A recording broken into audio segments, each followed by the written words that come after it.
राष्ट्रीय chairman NSA youth Congress के राष्ट्रीय अध्यक्ष माननीय नदीम जावेद जी आपके सामने यहाँ पर उपस्थित हैं और आपसे रूबरू होंगे, प्रेस मीट करेंगे। मीडिया के साथियों के हम बहुत शुक्रगुजार हैं कि उन्होंने आज इस पत्रकार वार्ता में शाम के समय सब साथियों ने शिरकत की है। प्रेस कॉन्फ्रेंस शाम को करना बहुत मुश्किल काम होता है, क्योंकि आप सब लोगों को अपनी स्टोरी को प्रिंट मीडिया के साथियों को प्रिंट में भेजना होता है, इलेक्ट्रॉनिक मीडिया के साथियों को एडिट करके यूट्यूब आदि पर डालना होता है इत्यादि। उसके बाद भी बड़ी संख्या में आप सब लोग शामिल हुए हैं। इस बात के लिए हम आपके बहुत बहुत शुक्रगुजार हैं। आज का दिन बहुत महत्वपूर्ण है, और महत्वपूर्ण इसलिए है कि आज स्वर्गीय पंडित नेहरू जी की जन्म जयंती है। आजादी के आंदोलन में उन्होंने भारी भूमिका, महात्मा गांधी, मौलाना आजाद, सरदार पटेल, अंबेडकर के नेतृत्व में पंडित जवाहरलाल नेहरू ने इस देश के आजादी के आंदोलन को धार देने में, उसका राजनीतिक विमर्श तय करने में महत्वपूर्ण भूमिका अदा की।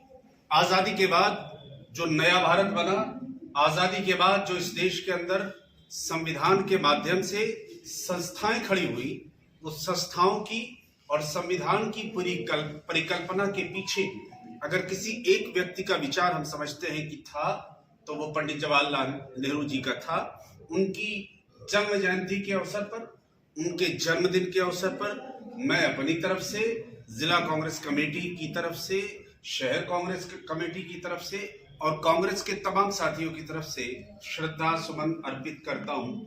साथ ही साथ आज देश के सामने एक बहुत महत्वपूर्ण चुनौती भी है।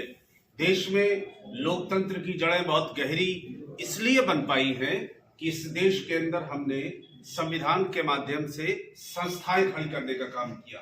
विशेष रूप से कार्यपालिका, न्यायपालिका, विधायिका और मीडिया को हम उसका एक हिस्सा मानते हैं। और लोकतंत्र में जो सबसे महत्वपूर्ण बात होती है वो ये होती है कि जनता ही मालिक होती है और जनता ही फैसले करती है कि राज्य के स्तर पर और देश के स्तर पर शासन करने का अधिकार किस दल को या किस व्यक्ति को होगा। पिछले 2014 के लोकसभा चुनाव के पश्चात इस देश का राजनीतिक विमर्श पूरी तरह से बदलता हुआ दिखाई देता है। लोकतंत्र की जड़ें हमारी जितनी मजबूत थी, उस लोकतंत्र की जड़ों को लगातार कमजोर करने का प्रयास शाह और तानाशाह के इशारे पर देश की संस्थाओं के माध्यम से, विशेष रूप से election commission, ED, CBI, income tax और अन्य संस्थाओं के माध्यम से लगातार लोकतंत्र को और जमहूरियत को कमजोर करने का काम किया जा रहा है। हमारे नेता श्री राहुल गांधी जी ने समय समय पर यह बात कही है और वो लगातार इस बात की आवाज को पूरे देश के अंदर मजबूती के साथ बुलंद करने का काम कर रहे हैं कि किसी भी कीमत पर देश में जमहूरियत कमजोर नहीं होनी चाहिए। उन्होंने कुछ दिनों पहले प्रेस वार्ता के माध्यम से ये तय कहा कि हरियाणा में 25 लाख फर्जी मतदाताओं के माध्यम से भारतीय जनता पार्टी ने कांग्रेस पार्टी के जीते हुए चुनाव को भी चोरी करने का काम किया है। उन्होंने 25 लाख फर्जी मतदाताओं का डेटा मीडिया के माध्यम से देश की जनता के सामने प्रस्तुत करते हुए इलेक्शन कमीशन से सवाल भी किया, मगर इलेक्शन कमीशन ने आज तक किसी तरह का कोई जवाब नहीं दिया। एसआईआर के माध्यम से इलेक्शन कमीशन देश के लोगों के मताधिकार का दुरुपयोग करना चाहता है। मताधिकार से पिछड़ों को, अल्पसंख्यकों को, दलितों को और समाज के कमजोर वर्गों को वंचित करना चाहता है। उत्तर प्रदेश में भी एसआईआर का काम चल रहा है। 4 तारीख अंतिम तिथि है। हम समाज के सभी कमजोर वर्गों से गुजारिश करना चाहते हैं और विशेष रूप से विपक्षी दलों के कार्यकर्ताओं से ये आग्रह करना चाहते हैं कि एसआईआर को बहुत जिम्मेदारी के साथ लीजिए, इसलिए कि बिहार के नतीजों के जो रुझान आ जा रहे हैं वो इस बात की तरफ इशारा करते हैं कि 47 लाख से अधिक मतदाताओं को बिहार में एसआईआर के माध्यम से इलेक्शन कमीशन ने बाहर करने का काम किया। और हमें ऐसा लगता है कि बिहार में वोट चोरी करने का प्रयास भी इलेक्शन कमीशन के माध्यम से भारतीय जनता पार्टी और उनके गठबंधन ने किया है। इसलिए मैं आपके माध्यम से भी चाहता हूं कि ये बात मछली शहर में, जौनपुर जनपद में और पूर्वांचल के जनपदों में आपके सोशल मीडिया के माध्यम से, प्रिंट मीडिया के माध्यम से और अन्य जो मीडिया के दूसरे टूल्स हैं उनके माध्यम से ये बात पहुंचे कि लोकतंत्र के बुनियादी विचार को, वोट देने के अधिकार को, संवैधानिक मूल्यों को, संविधान के मूल विचार पर भारतीय जनता पार्टी राष्ट्रीय स्वयंसेवक संघ के विचार से प्रभावित होकर लगातार उस पर हमला करने का प्रयास कर रही है। मगर कांग्रेस पार्टी पूरी शिद्दत के साथ, पूरी ऊर्जा के साथ, पूरे जुनून के साथ, पूरे जज्बे के साथ हम ईमानदारी से अपने नेता श्री राहुल गांधी जी के नेतृत्व में और कांग्रेस अध्यक्ष श्री मल्लिकार्जुन खड़गे जी की देखरेख में जिम्मेदारी के साथ जमीन पर लड़ाई लड़ने का काम करेंगे। इस जिले में जिला कांग्रेस कमेटी के सम्मानित अध्यक्ष भाई प्रमोद सिंह जी, शहर कांग्रेस कमेटी के अध्यक्ष भाई आरिफ साहब और हमारे जो दूसरे मोर्चा संगठन है, NSUI, युवा कांग्रेस, सेवा दल, महिला कांग्रेस, अल्पसंख्यक पिछड़ा और दलित विभाग, ये सारे साथी मिलकर पूरी ताकत के साथ उत्तर प्रदेश में लड़ाई लड़ेंगे। 27 का विधानसभा का चुनाव लोकसभा के चुनाव के पहले एक फाइनल चुनाव है, सेमीफाइनल चुनाव है और 29 का लोकसभा का चुनाव एक फाइनल चुनाव समझा जाएगा। तो हम पूरी शिद्दत के साथ लड़ाई लड़ेंगे। मीडिया के साथियों का कोई भी प्रश्न है तो वो आमंत्रित है। आपने पंचायत चुनाव का जिक्र नहीं किया क्या? हाँ, पंचायत चुनाव हमारे लिए बहुत महत्वपूर्ण है और पंचायत चुनाव का जो मूल विचार था वो स्वर्गीय राजीव गांधी जी का था। पंचायत में जो भूमिकाएं महिलाओं की निर्धारित हुई वो स्वर्गीय राजीव गांधी जी के विचार के चलते संभव हो पाया। पंचायतों को जो अधिकार प्राप्त हुआ, पंचायतों को जो धन प्राप्त हुआ, वो सारा का सारा विचार स्वर्गीय राजीव गांधी जी के विचार के चलते ही जमीन पर उतर पाया है। पंचायत का चुनाव हमारे लिए बड़ा महत्वपूर्ण है।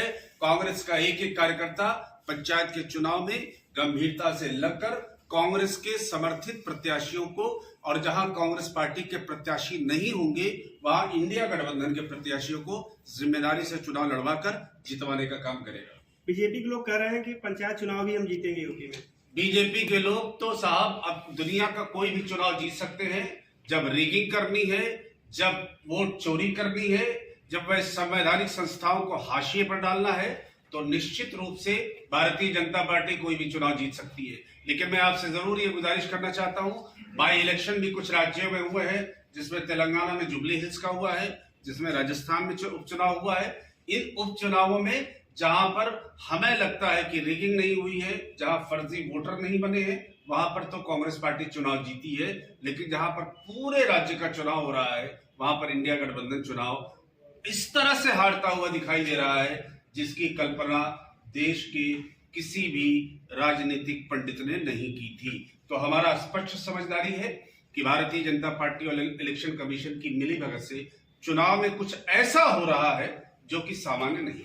त्रिस्तरीय चुनाव में जो है फोकस रहेगा या नहीं, क्या कहेंगे? बिल्कुल, राजनीतिक दल होने के नाते हमारी जिम्मेदारी है और हम हर चुनाव को बेहद गंभीरता के साथ लेते हैं।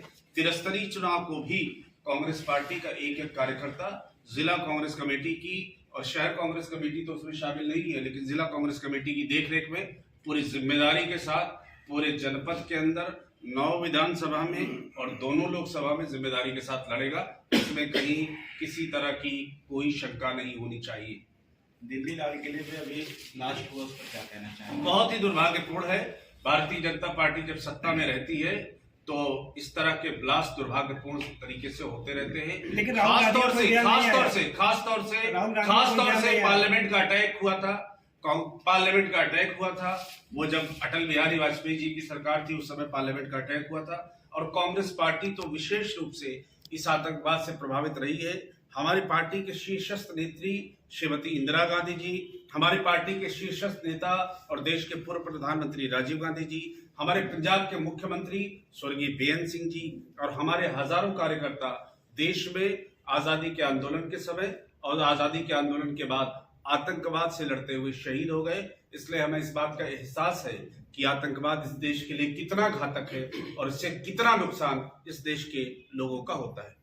सोशल मीडिया जो बातें फैलाए मतलब दिखा रही है सच्चाई जमीन की जो है, आसाम की सरकार ने जो है कहा है कि ऐसे सोशल मीडिया के खिलाफ जो है कार्रवाई करने जा रही है लोग।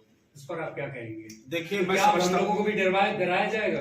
बिल्कुल, आपने बिल्कुल सही बात कही है। भारतीय जनता पार्टी और भारतीय जनता पार्टी का केंद्रीय नेतृत्व, विशेष रूप से शाह और तानाशाह, इस देश की हर उस आवाज को दबा देना चाहते हैं जो आवाज लोगों की आवाज बनने की कोशिश करती है। और इसलिए आप देखिए कि कांग्रेस पार्टी के नेता हो या विपक्ष के नेता हो या मीडिया के साथी हो, जो लोग भी मजबूती के साथ किसी तरह की कोई बात केंद्र से या राज्य से सवाल करते हैं, उन लोगों की आवाज को दबाने की कोशिश की जाती है, उनको जेल की सलाखों के पीछे भेजा जाता है, और कुछ नहीं तो उनके घर पर तथाकथित बुलडोजर बाबा बुलडोजर भी भेजने का काम करते हैं। मैं समझता हूं कि सुप्रीम कोर्ट ने भी बुलडोजर के मूल विचार पर प्रश्न चिन्ह लगाया है कि ये इंसाफ का तकाजा नहीं है, इस तरह की बात नहीं होना चाहिए। सोशल मीडिया एक बहुत बड़ा फोरम है। पिछले बार लोकसभा के चुनाव के समय 240 सीटों पर बीजेपी सिमट गई थी। ये अयोध्या में भी बड़ी बुरी तरह से चुनाव हारे थे। काशी में मोदी जी चुनाव हारते हारते बड़ी मुश्किल से चुनाव जीते थे। और उत्तर प्रदेश में जहां इनको लगता था कि भारतीय जनता पार्टी 80 में से 78 लोकसभा की सीटें जीत जाएंगी, हम सोशल मीडिया के साथियों के शुक्रगुजार हैं कि उन्होंने मोदी सरकार के कारनामों की पोल खोली थी, जिसकी वजह से यहाँ के युवाओं ने और आम मतदाताओं ने इंडिया गठबंधन के पक्ष में जनादेश दिया था। असम के मुख्यमंत्री से श्री हेमंत बिस्व शर्मा, जो कि कांग्रेस पार्टी में भी किसी जमाने में रहे और राज्य के मंत्री रहे, वो पूरी तरह से नफरत की सियासत मोदी और अमित शाह जी के इशारे पर करते हैं। चूंकि असम में भी चुनाव है और हेमंत बिस्व शर्मा को ये लगता है कि सोशल मीडिया के माध्यम से उनका और उनकी पत्नी का जो बड़ा भ्रष्टाचार है वो जनता के सामने जा सकता है, इसलिए वो सोशल मीडिया की आवाज को भी दबाने का षड्यंत्र कर रहे हैं, ऐसी हमारी समझदारी है। तो सुप्रीम कोर्ट ने जो है बुलडोजर बाबा के ऊपर तो एक्शन लिया और उन्हें जो है नोटिफिकेशन भी जारी किया, उसके बाद भी कोई अगर आरोपी खाली अगर बन जाता है तो उसका बुलडोजर से घर भी देखिए, इससे ये पता चलता है कि राज्य की सरकार और केंद्र की सरकार भी कानून को अपने हाथ में रखना चाहती है। इससे ये भी पता चलता है कि बुलडोजर बाबा बुलडोजर के नाम पर एक तरह का राजनीतिक आतंक फैलाना चाहते हैं। इससे ये भी पता चलता है कि बुलडोजर के नाम पर कोई भी ऐसी आवाज जो आवाज सत्ता के खिलाफ हो, उस आवाज को दबाने की नापाक कोशिश की जाती है। हमारा सिर्फ ये कहना है कि कभी भी कोई भी राजनीतिक दल लगातार सत्ता में नहीं रहता, जनता समय समय पर परिवर्तन करती रहती है। इसलिए राजनीतिक